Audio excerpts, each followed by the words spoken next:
Welcome back to another episode of Miller's Movers. Slightly shortened episode this week because we obviously lost Aintree due to the weather. And as a general rule, I'm always slightly suspicious of form lines that are gained on testing ground, and you can magnify that sentiment when it's testing ground at Sandown. So slightly fewer in the Handicap Movers and Shakers section this week. But we should first start with a recap from the weekend. Obviously in the UK, with the abandonment of Aintree, all focus really was on Sandown, and really in the 2 mile chase division. The novices, the Henri VIII novices chase, was won by Lowry. I think he emerged from this with real credit. He wasn't as flashy as when winning at Cheltenham last time out, but the ground was testing here. I felt that would suit him on all known novice hurdle form. But I think actually the conclusion I'd take from that is he coped with soft ground as a novice hurdler. He's clearly strengthened up, and actually his jumping was good here, but less exuberant, quite understandably. If you're going to sink into the ground and get a bit stuck, you're not going to be quite so spring-heeled. And actually, maybe a sounder surface in the spring is going to see him to best effect because his jumping is a real weapon, and he perhaps wasn't able to utilise that here. But I liked how he battled, did all the hard work up the stiff hill at Sandown and emerged, I think, a deserved winner. That said, I do think Touch Me Not. I tipped him up on the SBK betting podcast. I did caveat that the one concern was that maybe the run was coming quite soon. It was just 13 days from his last outing, and that Sam Ewing was remaining in Ireland to ride Gordon Elliott's horses there in the absence of Jack Kennedy, and Jordan Gainford was taking over the ride. And I just felt that Jordan Gainford hadn't perhaps kicked on from his really exciting first year as a conditional, and was sometimes a rider that was a bit indecisive. And I do feel largely that played out here. Touch Me Not did walk through the middle fence down the back. I wouldn't attribute that necessarily to Jordan Gainford, but I do just wonder whether he wasn't fully committed and really riding his horse aggressively, which seemed to suit him so well when winning last time. For that sentiment, I would perhaps be keen to give Touch Me Not another chance if Sam Ewing or Jack Kennedy were to get back on board. I don't think we perhaps saw the very best version of the Gigginstown horse here. For all that he might not have the class of Lowry, he was significantly inferior over hurdles, but I just don't think they made the most of his main attribute, his jumping here. So I would perhaps be tempted to give him another chance. The other Gordon Elliott runner, down memory lane, he was disappointing, and he could be discounted from some way out. He never really got into a rhythm, found the jumping test perhaps coming a little bit thick and fast. And I think you always have to be conscious with Mark Walsh riding for his retained owner, JP McManus, that maybe when it became apparent that this wasn't a winning opportunity, perhaps handicap straight away came to the forefront of his mind, and wouldn't be at all surprised now to see that down memory lane might be plotted towards handicaps rather than graded chases from here on in. Then, of course, we went on to the feature race of the day, the Tingle Creek, and Jonbon duly landed his back-to-back Tingle Creek, first horse since Quarto started to do it, bar one mistake at the second fence where he was probably a little bit arrogant and thought he had more scope than he perhaps did. He came up very early, bounced Nico de Boinville up in the saddle. I thought he was pretty impressive with his jumping round here. I've mentioned a few times that I think Nico de Boinville is really important to this horse in terms of organising his jumping, and he was really good, particularly down the back at Sandown. The soft ground really suited him. Obviously, we lost Edward Stone, but I don't think he was looking like throwing down a particularly serious challenge. And Jonbon came away, as Nico said in his interview afterwards, he's never going to be impressive. He seems to do the bare minimum, but I was really impressed by how he put the race to bed, hit the turbo, jumping the pond fence, and had the race won there, and then only had to be kept up to his work to win, I think, a shade comfortably. He's a serious 2 mile chaser. He doesn't seem to perhaps get the accolades he deserves, or he certainly splits opinion. If you go on my social media timeline, some people are saying he's overhyped, and other people are saying give him the respect he deserves because he hasn't had it so far, and he is Douvan's younger brother, and Douvan was such a special horse. It's always going to be hard to live up to that title.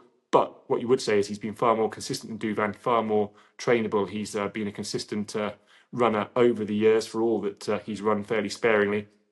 Calixilos back in second. He ran above expectation from my point of view, to be honest. I didn't think he would be the one to chase Jonbon home, but he did. So perhaps he is an improved horse this year. Soft ground clearly suits him well. But I think he's probably a horse that I have a suspicion isn't the most consistent. So I would probably take an angle to oppose him. It might serve me well, it might not.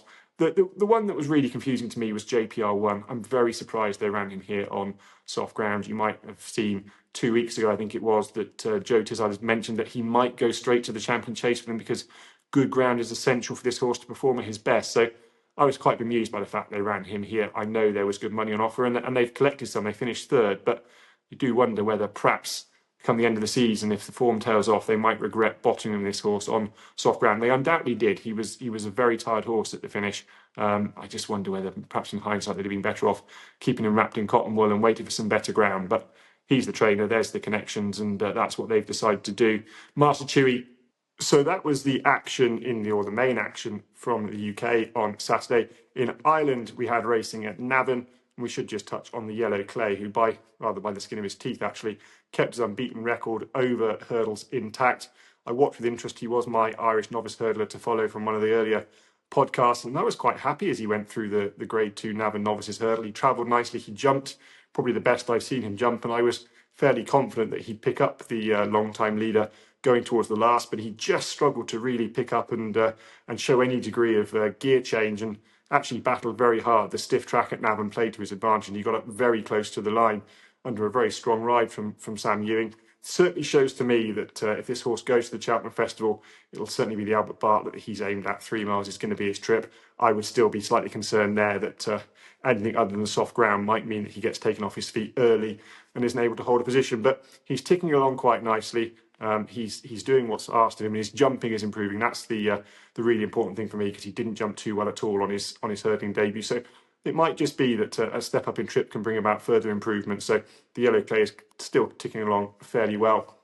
The other notable performance on Saturday from Navan was the beginner's chase win for Il Atlantique for Willie Mullins and Paul Townend. He jumped really well to win this race, and didn't look fully wound up in the prelims beforehand, but he won this with a degree of comfort. The other notable performance from Navan on Saturday was the beginner's chase win of Il Atlantique. He jumped really well under Paul Townend to win this for Willie Mullins. He was a high-class novice hurdler last year, but he struggled to maintain his form into the spring. I was interested to see afterwards that Paul Townend referenced that he felt like a bigger, stronger horse through his race, so that's certainly a positive. And afterwards, Willie Mullins mentioned that he might campaign him slightly different, give him a slightly lighter campaign and train him slightly easier in a bid to try and get this horse to hold on to his form. If he does, I think he's a really exciting addition to the novice chase ranks.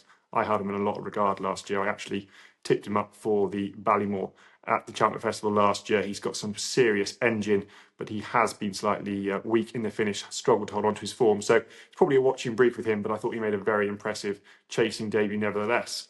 On Sunday, the racing came from Huntingdon and Cork, and we'll start with Huntingdon, where J-Lo, who you may remember was my open horse to follow from the debut podcast of the Miller's Movers series, he won the Peterborough Chase in really emphatic style. He'd started his season off with a good effort in the Howland Gold Cup. That was a ride that had split opinion, but I felt he was in top gear over that trip. Clearly much happier on slower ground here, stepping up to 2 mile 4 furlongs. And he went much the best through his race. He was able to comfortably match jumping with Nickelback, which I was quite impressed to see, because Nickelback can be a very scopy horse. Quickly burnt that horse off, and then you only had to glance back into behind to see that Protectorat again proved that he doesn't like going right-handed. I remember from his novice chase campaign, his worst performance was at Wincanton, where he persistently jumped left-handed. And Ginny's Destiny, well, he was disappointing. They said that maybe he didn't enjoy going right-handed, and that he's shown that he's crying out for 3 miles. And I do agree with those sentiments, but I was still slightly disappointed that he came off the bridle so early on this slow ground and did look rather laboured. He was a horse I absolutely loved last year. They've said that they're going to go to the Cotswold Chase with him now. I hope going back to Cheltenham, stepping up in trip might allow him just to travel more in his comfort zone. But of course, you'd caveat that by saying that stepping into graded company, which the Cotswold Chase is from Handicap Company, and perhaps on better ground at the turn of the year, it's not a certain thing that he'll find it easier to travel. So I hope he steps back. He's a horse I've got great affection for, but I have to say so far in his 2 starts this year, he is looking a tad disappointing. At Cork, the main talking point was actually Only by Night, who won the mare's chase for Gavin Cromwell. And she was really impressive. She travelled and she jumped brilliantly well and pulled right away at the death. But I think people have gone way overboard on this. I've seen people talking her up as perhaps being an Arkle contender. The fact of the matter is that the runner-up was rated 123, was beaten 4 lengths, getting £6. So yes, she looked visually impressive, and I've no doubt she's got a serious engine, but I think we've got to have a degree of sensibility here and say that she has got some way to go yet before she could be considered a graded mare against the very best if she went to the Mares chase, and I think she's got plenty to find if the Arkle was to be considered. Although you would say that Gavin Cromwell has got a good record of running fairly high-priced, large-priced horses in the Arkle and then running above expectations. So might well be that's where they go, but for me, she's got quite a bit to prove just yet. And then the Hilly Way saw the return of Energumene. Just a week shy of 600 days off the track, he landed his third Hilly Way. He's a 10-year-old now. He'll be 11 in the new year, but he didn't show any signs of age here. He travelled with real zest, jumped with real exuberance, perhaps once or twice a little bit more exuberant than Paul Townend liked, but largely he was pretty measured at his fences. He went slightly right to his right up the home straight. That compromised Banbridge, who they chose to challenge, or Richie Deegan chose to challenge down the right-hand side. I wonder whether he'd been better coming left-handed as it was going to the last. Energumene jumped to his right, took Banbridge with him, and poor Richie Deegan got spilt out the left-hand side door. Varying opinions on whether Banbridge would have laid down a real serious challenge and perhaps even got past Energumene. I don't think it really matters, in all honesty. He didn't jump the final fence, so Energumene came home. And if you're looking at judging Energumene going forwards, you'd have to like everything he did here, given he'd been off the track for a long time. And as they get older, they do tend to be slightly harder to get fit. So he's going to be 11 in the new year. Moscow Flyer was the last 11-year-old to win the champion chase. I wouldn't put it past Energumene. I think it's now looking like quite a nice division. Jonbon has certainly stepped forward this year. Energumene, we know what he can do. He's a dual champion chase winner. And I think it might well come down to ground. On slightly better ground, I would be leaning towards Jonbon, and is really slick jumping under Nico de Boinville. On slower ground, I just think that does suit Energumene, get into a real strong high cruising speed and outstay horses. But it does look like an exciting division, and certainly great to see Energumene back. Into handicap movers and shakers now, and we'll start with horses going up in the handicap. And the first horse I want to talk about is Mr. Hope Street for Noel Feely Racing Syndicate in the care of Dan Skelton. He absolutely bolted up at Southwell on his first try at 3 miles. He's up £11 for that effort, up to a mark of 120. That is really quite a sizable rise, but he idled when he got to the front. You could see Harry Skelton looking around. He was begging someone to take him a little bit deeper into the race, but he was just going so well. Got to the front and idled up the home straight. I think in a better grade of race, which this horse is going to have to step into now off a mark of a 120, although not a scintillatingly high level. I think a better grade of race over 3 miles, perhaps better horses will carry him a little bit further into the race. And I'd be very surprised indeed if this new mark, despite the £11 rise, stops Mr. Hope Street. I was really impressed with what he was able to deliver. Also impressive, both in terms of performance and training performance, is White Rhino for Oliver Green and Josh Guerriero. He won off a mark of 134. He's now up to a mark of 141 at Haydock. He just jumps and gallops and stays. He's a real Dallas day. It was heavy ground here. He jumped really nicely. Sadly, we lost the favourite fatally at the second last, but I think White Rhino was in control of that race. And interestingly, it's what they do next with him. He has got 2 really good bits of handicap hurdle form around Cheltenham. And of course, the National Hunt Chase this year, one of the changes at the Cheltenham Festival, is now a limited novices handicap chase over a staying trip. This horse is clearly all about stamina. He clearly handles Cheltenham. And I just wonder whether the Guerrero and Greenall team will start to work back from that target, where his sound jumping and his ability to travel would certainly give him more than a fighting chance in a race of that nature. Winning at Wincanton on his first start for Harry Derham was No Tango. He won under Patrick Mullins in an amateur's chase. It was his second chase start. It was his first start for Harry Derham. He was really well found in the market, backed as if defeat was out of the question, and that's the way it proved to be. Patrick Mullins gave him a very confident ride, one with a degree of ease. He's up £8 now to a mark of 116, but I don't think that will stop him. No Tango has moved from Charlie Longston's yard, as did No Fizz, who won yesterday for Fergal O'Brien. And I think trainers that have received horses from Charlie Longston last year have probably inherited fairly well handicapped horses, because the Longston yard really struggled for form last year. So they've clearly come back fresh. They're clearly well handicapped on showing moderate form last year. I don't think No Tango will struggle to win off a mark of 116. And of course, Patrick Mullins, being the experienced amateur he is, didn't claim anything against fellow amateurs. So you can take that £8 rise literally. So wherever No Tango turns up next, I'd be keen to side with him. A horse going up in the handicap despite not winning is Mooreland Rambler. He's gone up £3 to a mark of 98, finishing second at Exeter. This was his first hurdle start since April 2023. He's been campaigned over fences, but he's been a pretty moderate jumper of a fence. Doesn't look to be particularly in love with that game. This was much more like it, and I think he just got outstayed here over this trip, or didn't have the gear change of the winner. That's probably a better way of putting it. The winner is a progressive horse. He's won a good few races in his last few starts, has run very consistently. Mooreland Rambler gave him a good run for his money, but just didn't have the gear change in the closing stages. More of a stamina test will suit him, whether that comes for over this 2 mile, 2 furlong trip on heavy ground, or whether over slightly further. That will certainly suit him. And although he's gone up £3 to mark of 98, he is still £7 lower than his last winning mark, which came on heavy ground around Exeter off a mark of 105. So Mooreland Rambler for the weekday racing, I think he's certainly got a little pot in him round Exeter, maybe Wincanton on heavy ground this season. A horse that I was thrilled and frustrated to see win in equal measure was Henri The Second. He took apart the handicap hurdle over 3 miles at Sandown. He's a horse I absolutely loved last season, or the season before last, I should say. Last season, things didn't really happen for him, and he slightly drifted off my radar, but he won this race in very emphatic style, off a mark of 125. He's earned himself an £8 rise here, now up to 133, but the way he won this race and took the field apart and stayed so well in that testing ground certainly suggests that 133 is not beyond him. And I do think that probably an £8 rise, it could have been worse than that. I think if they do secret Santa down at Ditchit, it'd be great to see Freddie Ginger get perhaps a pair of wing mirrors. I don't think he realised how far clear he was.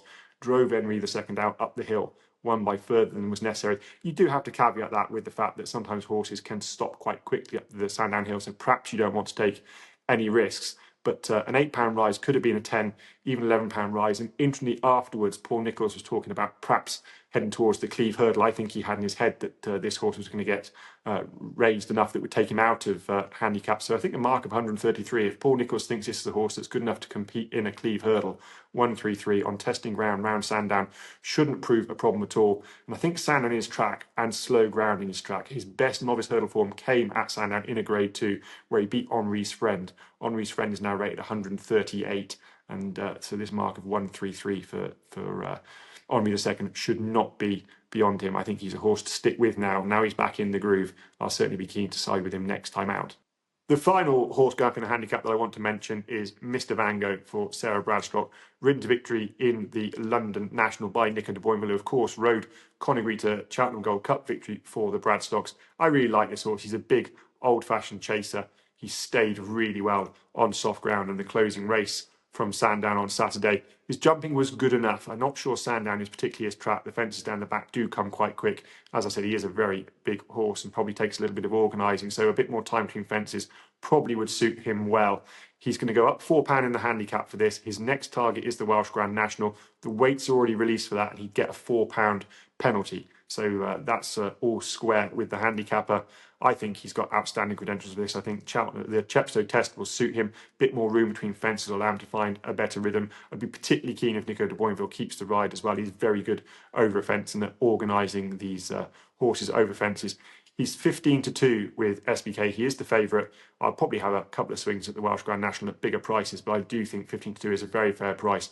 With all going to plan, that's where he's going to head next. That's always a good tick for an anti-post bet, and I'd be pretty surprised if he doesn't go off shorter on the day. So Mr. Vango for the Welsh Grand National, 15-2 with SBK is my anti-post bet for this week. A few horses coming down in the handicap, and the first I want to talk about is Aquitaine Boy.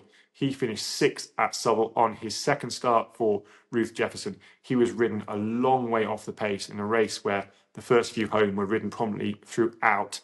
And he's come from James Hewitt's yard. He's gone down £1 now to a mark of 95.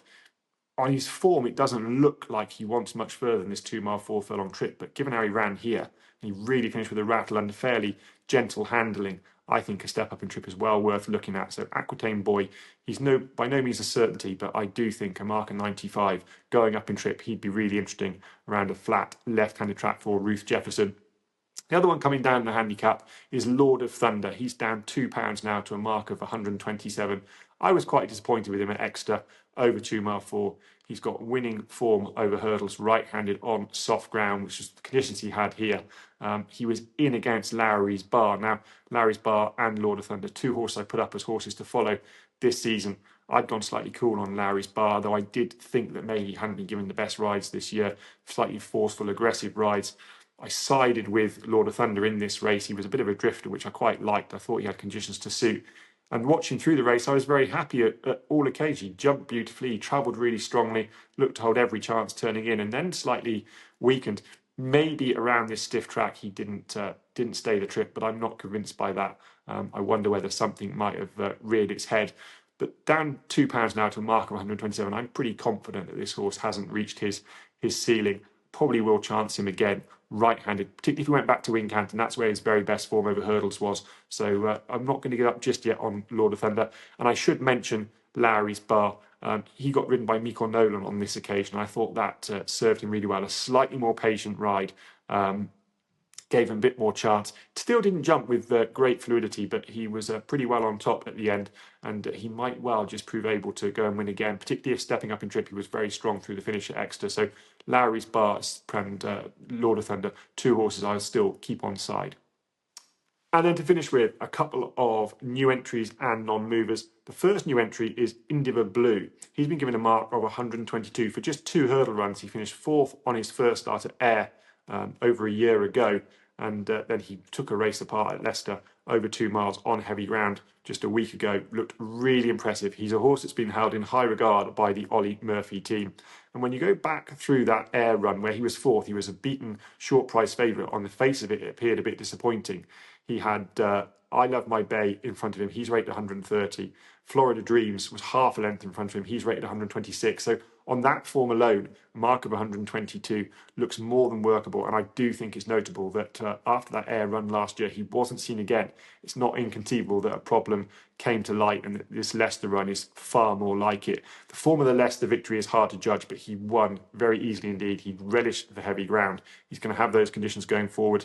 What will Ollie Murphy do with him? He's only had 2 hurdle runs, so it might be that they don't want to pitch him into handicap company just yet. They might try and go and find another little novice under a penalty where they can hopefully not disrupt this mark too much. But if he does pop up in a handicap around a mark of 122, even if he goes up a few pounds for his next run, I think Indeevar Blue is a really exciting horse. And then 2 more I just wanted to mention more than putting in the notebook. Royal Infantry, who won very impressively at Haydock over 2 miles. Made all the running. He was a pretty impressive bumper horse last year when being held up. It's been a notable change of riding tactics this year. I don't think there's anything in that other than as a bumper horse they were trying to educate him and get him to settle. He's clearly an exuberant travelling horse, and it might have been that he was a bit of a tearaway last year, but he made all the running at Haydock. Looked a fairly decent novice on paper. He drew right away. Possibly the runner-up didn't handle conditions. He certainly did. He's up to a mark now. He's been given an opening mark of 135. I just thought it was important to put that into context when you're thinking about graded races going forwards. The Supreme field last year, the first 3 home, were carrying ratings of around 148 to 150. So he's not a million miles off that yet, given he's got plenty more time, probably another run or maybe 2 before Cheltenham. He would be perhaps edging towards that sort of mark when getting there. He would just have to go and prove, though, that heavy ground isn't a prerequisite for him to show his very best form. And then the other impressive novice hurdle this week was Bill Joyce. He won the Grade 2 novice hurdle at Sandown. Again, that looked a deep race on paper. Quebec Sios in there as well. He perhaps just didn't pick up in the ground, needs a little bit further, but Bill Joyce was wickedly impressive. He's been given a mark of 136. He is certainly a dour stayer. I'd be adamant that testing conditions are absolutely paramount for him. But again, Jimmy DeSoy, who was runner-up last year in the Ballymore, because of course you've got to take Ballyburn out of it because he's an absolute freak of a horse. Jimmy DeSoy was runner-up. He's rated 147. Bill Joyce now on 136. Again, is edging towards getting into that sort of range. But I would be surprised if Bill Joyce was as effective on a sound surface as he is on testing ground. So maybe he's a horse to follow through the winter and then look elsewhere in the spring. And then 2 non-movers to finish with. The first is Grand Jeste for Joel Parkinson and Sue Smith. He finished 3rd in a 3-mile novice at Haydock. Really gritty performance. He got outpaced going to the last, really battled back. It was a pretty solid run. Certainly a run that suggests he's better than a mark of 111. And I think if he stays at this trip of 3 miles, dropping into handicap company, there's bound to be races to be won, particularly in the north for Grand Jeste. And then the last one is St. Davy. He's a non-mover. He stays on his hurdle mark of 135 after making a really good chasing debut in that pretty competitive novice chase around Sandown that was won by handstands.